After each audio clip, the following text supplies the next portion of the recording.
코로나19로 인해서 현장에 아무도 없이 온라인으로 예배에 동참한, 수요 종호 기도에 동참한 여러분들을 주님의 이름으로 환영하고 축복합니다. 특별히 2020년 마지막 수요 종호 기도회고, 지난 16년 동안 한 번도 거르지 않고 여기까지 올 수 있었던 것, 하나님의 큰 은혜와 인도라고 생각이 됩니다. 앞으로 이 수요 종호 기도회가 더욱더 지속적으로 이어지고 헌신하는 귀한 교수님들을 통해, 또 사역자들을 통해 이 시대에 꼭 필요한 기도회가 될 줄로 믿습니다. 오늘 하나님의 말씀은 야고보서에 있는 말씀을 봅니다. 야고보서 1장 23절 제가 한번 봉독합니다. 누구든지 말씀을 듣고 행하지 아니하면 그는 거울로 자기의 생긴 얼굴을 보는 사람과 같아서. 1장 23절 말씀인데 제가 2장 17절 말씀 한 번 더 봅니다. 이와 같이 행함이 없는 믿음은 그 자체가 죽은 것이라. 한 절 더 봅니다. 2장 22절입니다. 내가 보거니와 믿음이 그의 행함과 함께 일하고 행함으로 믿음이 온전하게 되었느니라. 오늘 여러분들과 12월 마지막 수요 종호 기도에 오늘의 말씀 제목은 행함으로 믿음이 온전하게 됩니다. 이러한 제목으로 여러분들과 말씀을 상고하려고 합니다. 미국의 신학자인 닥터 릴리 케이스라고 하는 사람이 있어요. 이분이 서구 사회에서의 기독교의 종말, 이런 책을 펼쳤습니다. 근데 거기에서 세계 교회의 흐름을 두 가지로 이야기합니다. 하나가 소멸이고 또 하나가 세속화라고 이야기해요. 소멸은 오스트레일리아나 오스트리아나 아니면 체코나 이런 나라들이 해당이 됩니다. 구라파의 기독교 왕국이 뿌리채 뽑혀서 소멸로 가고 있다고 지적합니다. 여러분들, 뿌리가 없다는 이야기는 더 이상 재생의 여지가 없다는 겁니다. 지금 구라파의 한쪽이 그렇게 무너졌다고 이야기하는 거예요. 두 번째가 세속화입니다. 우리가 잘 아는 서유럽을 이야기합니다. 영국과 독일과 프랑스 등이 해당이 됩니다. 교회는 있는데 하나님이 없이 왕국화되어서 신앙의 역동성을 잃어버리고 무신론적인 문화로 가고 있다고 지적합니다. 뿌리는 조금 남아있지만 방향을 상실한 겁니다. 여러분들, 이러한 소멸과 세속화라고 하는 세계교회의 흐름을 우리가 직시할 필요가 있습니다. 수많은 신학자들이, 또 목회자들이 한국교회의 위기를 여러 말로 이야기합니다. 성장 지상주의다, 물질 만능주의다, 기업화다, 개교의 이기주의다. 그 중에 하나가 뭐냐면은 세속화입니다. 릴리 케이스의 이야기대로 그대로 적용해 보면은 세속화의 단계에 있는 한국교회, 무신론적인 문화로 가고 있는, 방향을 잃어버린 한국교회가 지금 이 위기를 극복하지 못하면은 소멸이 될 수 있다는 이야기예요. 더 이상 재생할 수가 없는 아주 심각한 위기에 처한다고 볼 수가 있습니다. 여러분들 아시는 대로 미래학자들이 한국교회를 예측하고 있습니다. 2050년도가 되면은 성도 수가 300만까지 내려간다고 이야기해요. 지금 2020년이고 이제 내일 모레면 2021년입니다. 근데 2028년이 되면은 교회 재정이 지금의 반토막이 난다고 이야기해요. 근데 이거는 지금 작년에 미래학자들이 이야기하고 있는 겁니다. 근데 포스트 코로나 시대 이후에 이것은 훨씬 더 앞당겨질 수가 있다는 거예요. 아시는 대로 한국교회 15,000교회가 문을 닫을 거라고 예측합니다. 이제는 더 이상 교회가 존재하기 어려운 시대입니다. 성장이 문제가 아니라 생존의 문제를 고민할 때라고 이야기할 수가 있습니다. 여러분들, 좀 더 충격적인 조사 결과를 여러분들이 아시겠지만 한번 이야기하려고 합니다. 올 2월 달에 한국교회 여론조사 결과입니다. 한국교회를 신뢰하냐 이렇게 이야기했을 때 63.9%가 불신한다고 이야기를 했습니다. 신뢰한다는 대답이 31%에 불과해요. 그러니까 거의 10명 중에 7명에 육박하는 사람이 한국교회 못 믿겠다는 거예요. 근데 30대와 40대, 어떻게 보면 가장 힘있게 일할 수 있고 사회의 중추적인 역할을 감당하고 있는 30, 40대가 한국교회를, 또 한국에 있는 목회자들을 75%가 불신한다고 이야기합니다. 4명 중에 3명은 한국교회 싫다는 거예요. 목회자 싫다고 이야기하는 겁니다. 우리가 너무나도 잘 아는 대로 종교별 신뢰도는 가톨릭과 불교에 못 미치는 기독교는 18.9%에 해당하고 있습니다. 더 이상 지탱할 수가 없어요. 더 이상 영향력을 줄 수가 없습니다. 목회자에게 교회를 향해서 가장 개선해야 될 점이 뭐냐? 교리라고요? 근데 세상 사람들은 그렇게 보지 않아요. 51.9%가 도덕적인 갱신이 필요하다는 거예요. 여러분들, 이것은 나오면 안 되는 얘기예요. 목회자가 도덕성이 부족하다, 나오면 안 되는 얘기예요. 교회가 도덕적으로 문제가 있다, 나오면 안 되는 얘기예요.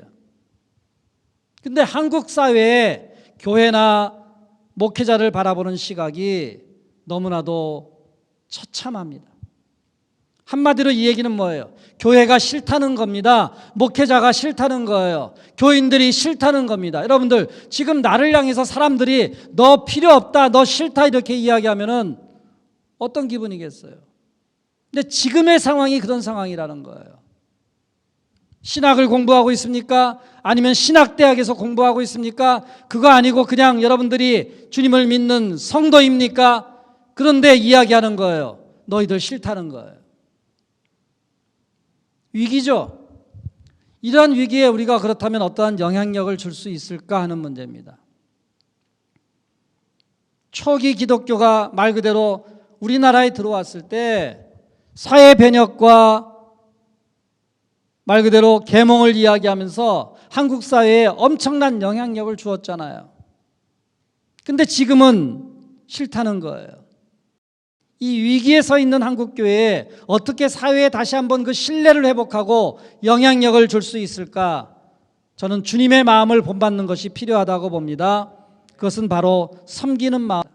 빌립보서 2장 5절에 보니까 너희 안에 이 마음을 품으라 곧 그리스도 예수의 마음이니. 할렐루야. 행동하는 믿음이 필요합니다. 믿음은 교리로 이야기하는 게 아닙니다. 믿음은 드러나는 거예요. 섬기는 겁니다. 섬김이나 구제나 봉사나 나눔이나 성경에 수도 없이 반복되고 있는 얘기입니다. 근데 여러분들, 이게 동의예요. 같은 용어라고 이야기합니다. 여러분들, 히브리의 아바드란 말 섬김입니다. 이 얘기는 800번 이상 사용돼서 똑같잖아요. 여러분들, 성경이 지속적으로 동일한 단어를 반복해서 이야기하는 것은 그만큼 중요하다는 거예요. 섬겨야 된다, 구제해야 된다, 봉사해야 된다, 나눠야 된다. 나누는 게 여러분들 이벤트예요. 나눔은 교회의 본질이에요. 헬라어의 디아코니아죠. 히브리어의 아바드를 번역한 겁니다. 이것도 역시 신약 시대에 와서 100번 이상 사용되고 있어요. 그러니까 성경은 구약으로부터 신약에 이르기까지 끊임없이 나누라, 섬기라, 구제하라, 봉사하라, 이것을 반복해서 하고 있는 겁니다. 이거는 뭐예요? 행동하는 겁니다. 소외된 자들에 대한 관심과 배려가 필요합니다. 마가복음 10장 45절에 보니까 인자에 온 것은 섬김을 받으려 함이 아니라 도리어 섬기려 하고 자기 목숨을 많은 사람의 대속물로 하심이라. 아멘. 높고 높으신 창조주 하나님께서 육신을 입고 이 땅에 오셨다고 우리가 너무나도 이야기를 합니다. 정확하게 알고 있어요. 근데 그것은 철저한 희생력하기 바랍니다. 그 주님이 우리를 향해서 이야기하는 겁니다. 내가 섬기러 온 것이 아니라, 섬김을 받으러 온 것이 아니라 섬기러 왔다고 이야기합니다. 주님이 섬기러 왔다면은 하물며 주님을 따르겠다고 하는 그리스도의 마음을 품은 저와 여러분들이 어떠한 삶을 살아야 될까요? 소외된 자들에 대한 배려가 필요합니다. 교회의 존재 목적은 나누고 베풀고 섬기는 겁니다. 여러분들이 신학을 공부하고 목회를 하실 분들이 있습니까? 목회는 뭡니까? 상대방, 성도들의 니드, 말 그대로 니드를 제대로 파악해서 그것을 충족시켜 주는 겁니다. 영국의 성서학자 가운데 윌리엄 버클리라고 하는 사람이 있어요. 아브라함의 아들이 되는 3가지 조건을 그가 이렇게 이야기합니다. Good eyes, 좋은 필요하다는 거예요. 시력이 2.0 돼야 된다 이런 얘기가 하는 겁니다. 다른 이들의 니드, 필요를 빨리 알아채야 된다는 거예요. 예배자들이 하나님께 눈을 떼지 않는 것처럼 자기가 섬겨야 될 그들, 여러분들 목회자의 위치, 성도의 위치는 나보다 못한 자들에게, 필요로 하는 자들에게 내가 갖고 있는 재능과 내가 갖고 있는 재물과 내가 갖고 있는 지식과 교회가 지니고 있는 공적인 자산들을 베푸는 것임을 여러분들 기억하기 바랍니다. 그렇기 때문에 섬겨야 하는 자들에게서 내가 눈을 떼서는 안 된다는 거예요. 위로는 하나님을 섬긴다고 이야기해요. 보이지 않는 영이신 하나님, 그 영이신 하나님이 육신을 입고 이 땅에 왔어요. 예수님 당시에 수많은 사람들이 목격했습니다. 함께 사역했습니다. 훈련을 받았습니다. 근데 저와 여러분들은 볼 수 없잖아요. 하나님은 영인데 여러분들 보시려고 그래요? 볼 수 없어요. 그럼에도 불구하고 우리가 그 하나님을 볼 수 있는 방법이 뭐예요? 낮고 천한 자란 소외된 자들, 그들을 향한 배려, 그들을 향한 나눔, 그들을 향한 섬김이 하나님을 섬기는 것과 같은 것임을 기억하기 바랍니다. 사도행전 10장 38절에 이렇게 이야기합니다. 나사렛 예수는 두루 다니시며 병자들을 고치시며 착한 일을 행하시니라. 주님이 이 땅에 오신 여러 가지 사역 가운데 사도행전을 통해서 이야기하는 게 두루 다녔다는 거예요. 뭐라 여행을 다닌 게 아니에요. 필요가 한 곳에 찾아다니신 거예요. 영적인 타락함이 있는 곳에 새로운 메시지를 선포하는 거예요. 하나님의 나라를 전거하신 거예요. 그리고 육신적으로 아파 있는 병자들을 고치셨어요. 사랑하는 여러분들, 그러기에 우리가 그들을 위한 기도가 필요함을 기억하기 바랍니다. 주님이 우리에게 능력을 주셨어요. 병자들을 위한 치료가 있기를 주님의 이름으로 권면합니다. 착한 일을 행했다고 이야기합니다. 여러분들 선한 일을 해야 돼요. 착한 일이 뭐냐고요? 그거 모르면 어떻게 돼요, 여러분들? 나에게 물질을 주고 나에게 달란트를 줬어요. 나에게 지식을 줬어요. 남과 잘 화합할 수 있는 기가 막힌 성품을 줬어요. 그건 누구를 위한 거예요? 그걸 통해서 섬기라는 거예요. 착한 일을 하라는 거예요. 주님이 이 땅에 오신 거 두루 다니시며 병자들을 고쳤고 착한 일을 행하신 그 사건을 기억하면서 여러분들이 내가 섬겨야 할 그러한 사람들에게서 눈을 떼지 않고 굿 아이즈, 좋은 눈 갖기를 주님의 이름으로 권면합니다. 윌리엄 버클리가 두 번째 얘기하는 게 humble intelligence, 겸허한 머리를 이야기해요. 겸손한 지성을 이야기하는 겁니다. 이 얘기는 한마디로 자신의 부족함을 인정하는 거예요.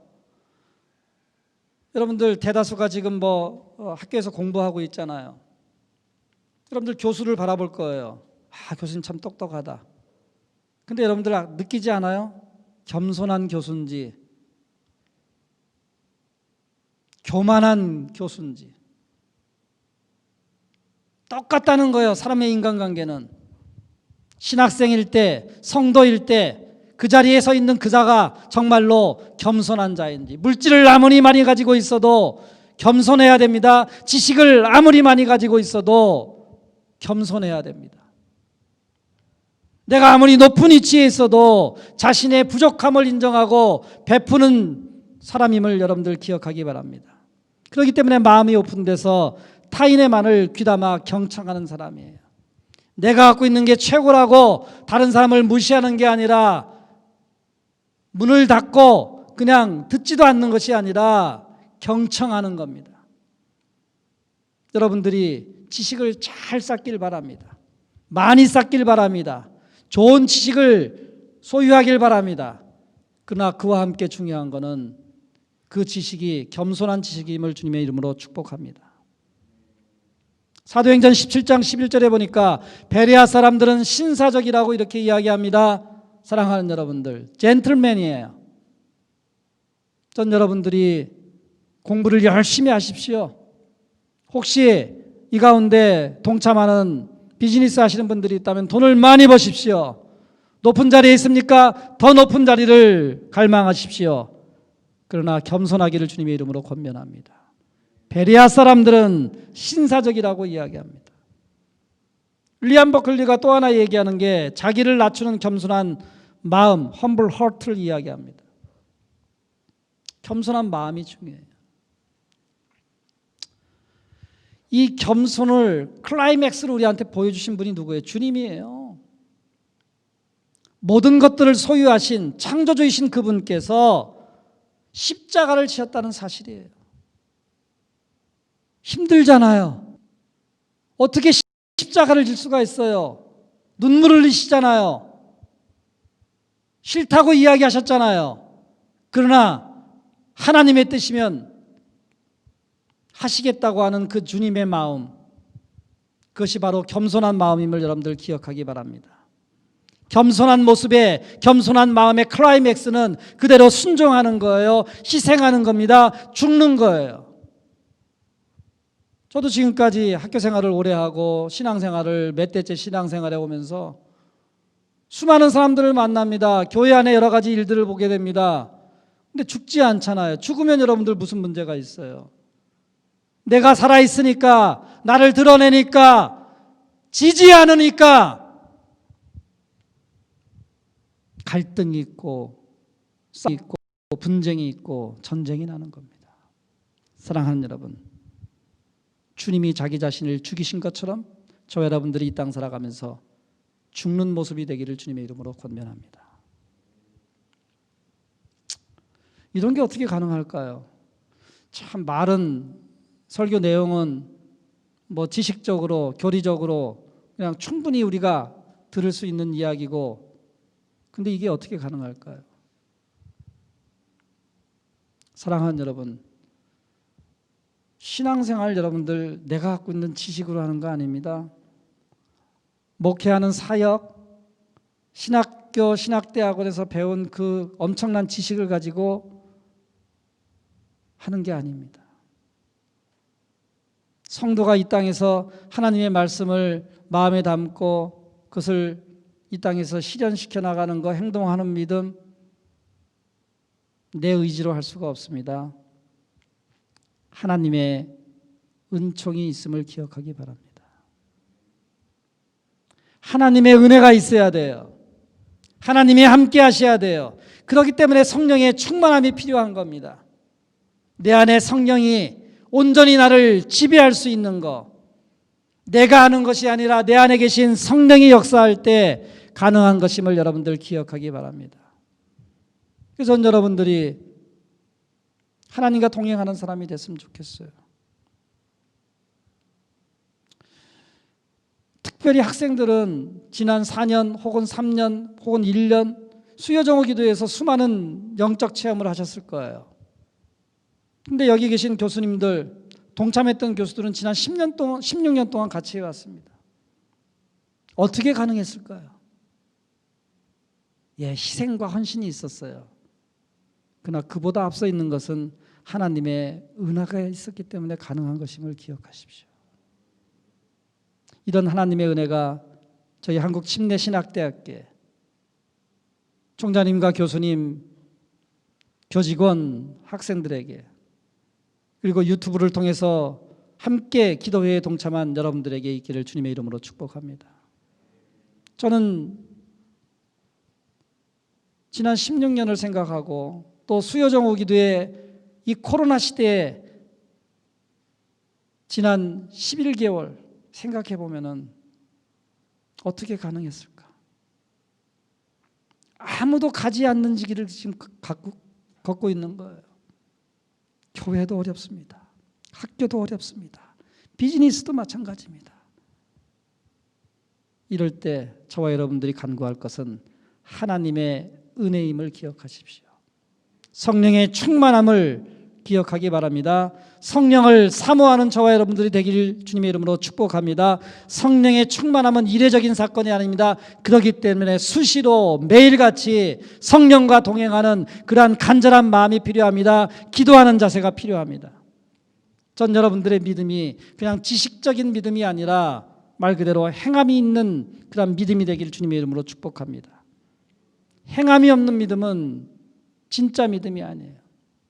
성령 충만해서 행함으로 주님의 교회를 섬기는 진짜 성도가 되길 바랍니다. 학교를 섬기는 진짜 교직원들이 되길 바랍니다. 학교를 섬기는 진짜 학생들이 되길 바랍니다.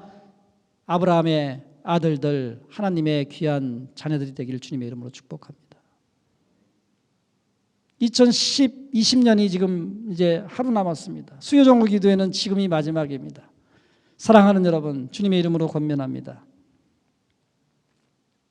저와 여러분들이 지식적인 신앙이 아니라, 행함이 없는 믿음이 아니라 성령 충만해서 행함 있는 믿음으로 말미암아 한국교회의 이 위기를 극복하고 사회에 영향력을 줄 뿐만 아니라 내 삶이 더욱더 풍요로워지고 하나님의 은혜 가운데 영향력 있는 그러한 삶이 되기를 주님의 이름으로 축복합니다. 함께 기도하겠습니다. 함께 기도하겠습니다. 이 시간 무엇보다 먼저 한 가지 기도 제목 놓고 기도하기를 원합니다. 2016년 이제 마지막 수요 정오입니다. 지난 1년에 대한 감사를 하고 16년에 대한 감사가 아울러서 2021년 수요 정오가 더욱더 뜨거운 기도회가 될 수 있도록 이 기도회를 통해서 우리가 외치는 기도의 제목들이 다 이루어질 수 있도록 여러분들 수요 정오 기도회를 위한 기도를 합니다. 주여 한번 부르고 기도합니다. 주여!